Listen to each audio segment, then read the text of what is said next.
ৰাজীৱ দাসলৈ আমি আন্তৰিক শলাগ জ্ঞাপন কৰিছোঁ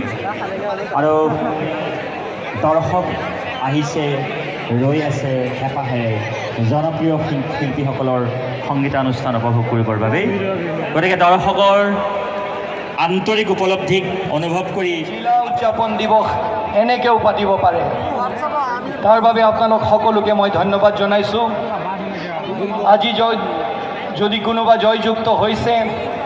আজি যদি কাৰোবাৰ শ্ৰেয় আছে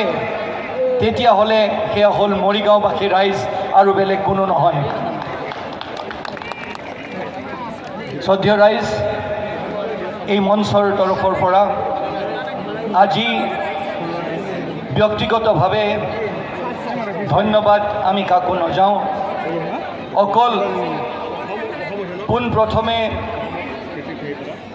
আমাৰ চৰকাৰৰ তৰফৰ পৰা যিখিনি চৰকাৰী ডিপাৰ্টমেণ্ট আছে সেই প্ৰতিটো চৰকাৰী বিভাগৰ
Yes.